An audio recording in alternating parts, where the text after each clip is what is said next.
제1차 세계대전 전 1세기 1932년 11월 22일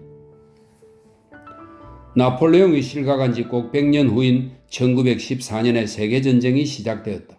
4년간 계속된 이 전쟁은 막대한 피해를 가져왔다. 그러므로 우리는 이 1세기를 자세히 분석하여 주된 조류에 관해 올바르게 파악하고 나무와 숲을 함께 볼 수 있어야겠다. 이 100년 동안은 물론 너가 잘 알고 있듯이 대체로 19세기에 해당한다. 19세기는 흥미있는 세기지만 이것을 연구하자면 그리 쉬운 일이 아니다. 그것은 방대한 파노라마이며 엄청난 그림인데다가 우리들과 가까운 시대이기 때문에 그 이전의 여러 세기에 비교하면 훨씬 거대한 사건들로 차있기 때문이다. 이처럼 큰 규모와 복잡성은 그것을 짜내 무수한 시를 풀려다가 도리어 손댈 수 없을 만큼 헝클어지게 만든 경우를 흔히 있게 만든다. 19세기는 상상조차 하기 힘들 정도의 기계적 진보를 가져온 시대였다. 산업혁명은 뒤이어 기계혁명을 불러일으켰다. 이었고 기계는 점점 인간 생활에 중요한 것이 되어 전에 인간이 하던 일을 대신해 주었고 인간의 노력과 자연의 의존을 들어주었으며 부를 낳게 했다. 과학은 현실에 여러모로 응용되었고 특히 여행과 운반의 속도를 급속하게 단축시켰다. 철도가 등장하여 합성마차를 대신했고 범선 대신에 전기선이 출현하였으며 드디어 대륙과 대륙 사이를 연결하는 안전하고 기동력 좋은 큰 기선이 나타났다. 19세기 말에는 자동차가 발명되어 전 세계에 보급되었고 마지막에는 비행기가 나타났다. 동시에 또 하나의 경이적인 발명품으로서 전신 전화가 등장했다. 이런 것들로 인해 세계의 모습은 바뀌고 교통기관의 발달로 세상은 축소되었다. 지금 우리들은 이런 것에 익숙해 있어 별로 놀라워하진 않지만 이러한 변화는 모두 최근 100년간의 산물인 것이다. 19세기는 또 유럽, 특히 영국의 시대였다. 산업혁명은 영국에서 시작되었으며 그로 인해 서유럽은 세계를 앞질러 달려갔다. 해상 세력과 공업에 있어서는 영국이 선두를 차지했고 그 뒤를 서유럽의 다른 나라들이 뒤쫓았다. 미국도 이 새로운 기계 문명으로 두각을 나타내 철도를 이용해 서부로 간 그들은 그 광대한 땅을 한 나라가 되게 했다. 그들은 자신의 문제와 영토 확장에 골몰한 나머지 유럽이나 다른 세계에 손을 뻗칠 여유가 없었다.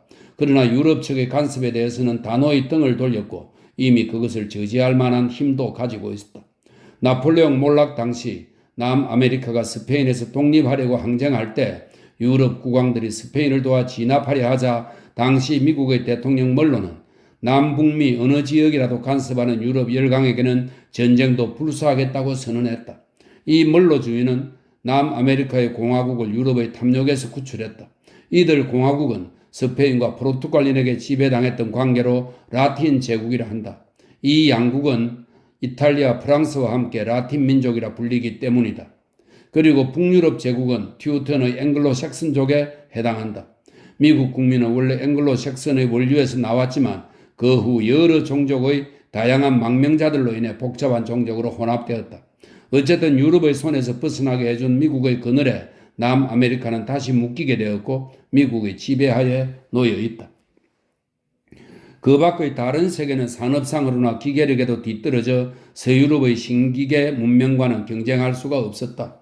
유럽의 신기계와 공업은 이전의 농가 수공업에 비해 놀랄 만큼 급속히 그리고 대량으로 제품을 생산했다. 그러나 대량 생산을 위해서는 그만큼의 원료가 요구됐다. 그런데 유럽에서는 그 수요를 충족시킬 수 없는 것이 많았다. 또한 제품의 생산은 그것을 소비시킬 시장을 필요로 했다. 따라서 서유럽은 원료를 공급하고 제품을 팔 수 있는 나라를 찾아야 했다. 아시아와 아프리카는 이러한 조건을 만족시키는 대상이었으므로 유럽은 맹수처럼 그들에게 달려들었다. 이러한 제국주의 경쟁에 있어서는 영국이 그 공업상의 우세와 해군력 득택에 쉽사리 선두를 달릴 수 있었다. 처음에 유럽인은 유럽에서 잘 팔리는 향료와 그 밖에 여러 나라의 물품들을 사가기 위해 인도와 동양에 왔었다. 이렇게 해서 동방의 산물이 유럽으로 운반되었다. 배틀로 짠 동양의 많은 직물이 유럽으로 들어갔는데 지금은 기계가 발달한 유럽으로 인해 정반대 현상으로 바뀌었다. 서유럽의 보다 싼 물품이 동양으로 흘러들고 인도의 농가 수공업은 영국의 시장 개척을 위한 동인도 회사에 의해 계획적으로 파괴되었다. 유럽은 거대한 아시아를 억눌러 버렸다. 북쪽에서는 러시아가 대륙을 가로질러 길게 누워있고 남쪽에서는 영국이 모든 면에서 최대의 노획물인 인도를 소나기에 털어쥐고 있었다.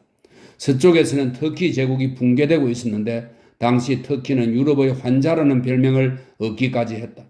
페르시아는 명색은 독립국이었으나 영국과 러시아에 의해 좌우되고 있었다.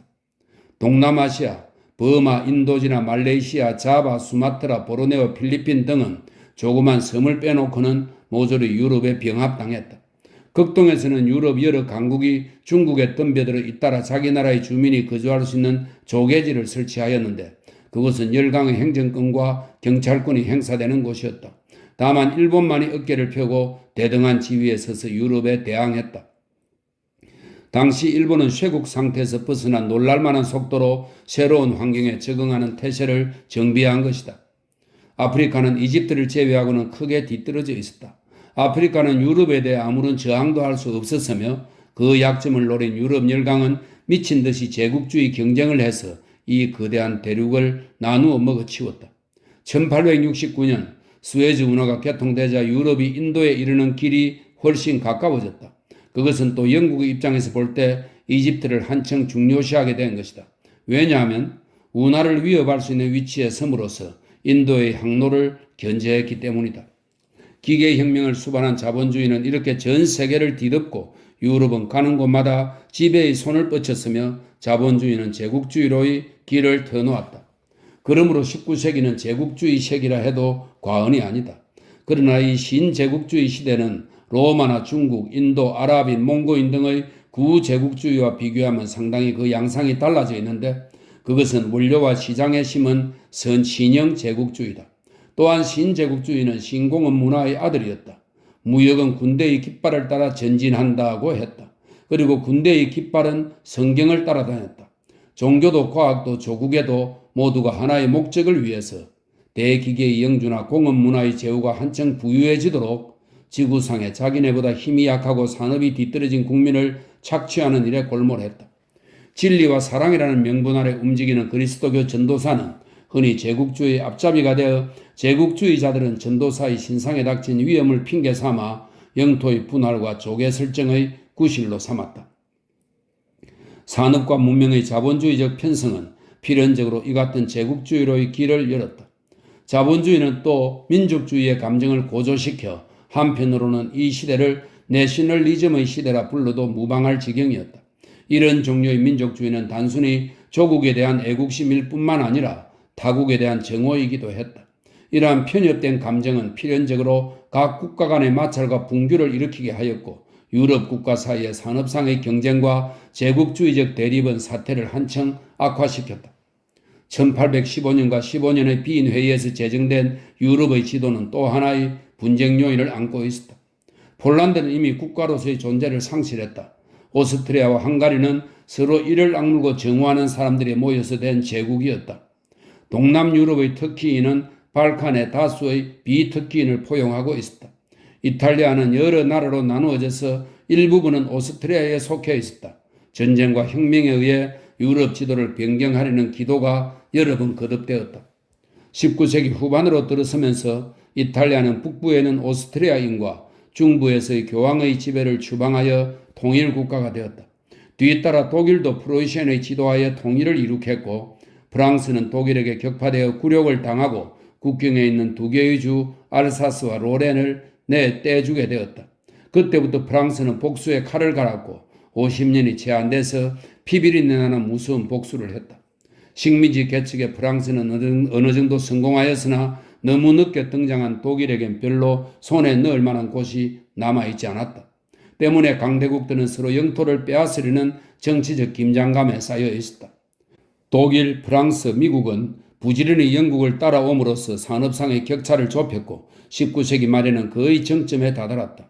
이들 강대국의 야심에 비하면 세계는 너무 좁았으므로 각국은 서로 공포감에 쌓여 정오하고 시기했다. 또한 이 공포와 정오로 인하여 군대와 군함을 강화 확장했으며 이런 파괴수단을 만들기 위해 불붙는 경쟁이 전개되었다. 또 여러 나라 사이에는 타국과 싸우기 위한 동맹이 체결되었다. 그리고 마지막으로 두 개의 동맹체제가 유럽을 양분하고 대립했다.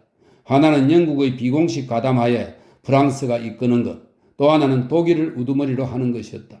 유럽은 무장된 진영이 되었고 산업과 무역, 군비의 경쟁은 점점 치열해져 가고 있었으며 이웃나라 사람들을 미워하고 전쟁에 대한 유혹을 느끼게 하는 편협한 민족주의 정신으로 대중을 속이는 선전에 박차를 가했다.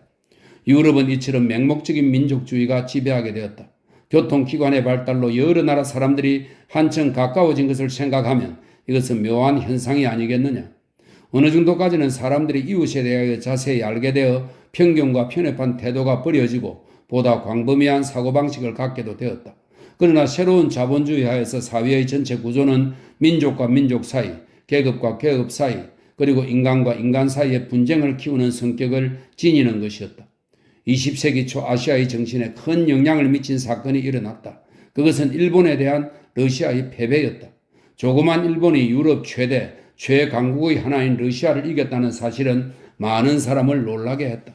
일본은 서양의 침략자와 싸우는 아시아의 챔피언으로 인정되어 얼마 동안 전 동양의 인기를 모았으나 일본 역시 유럽의 강대국과 조금도 다를 바가 없었다.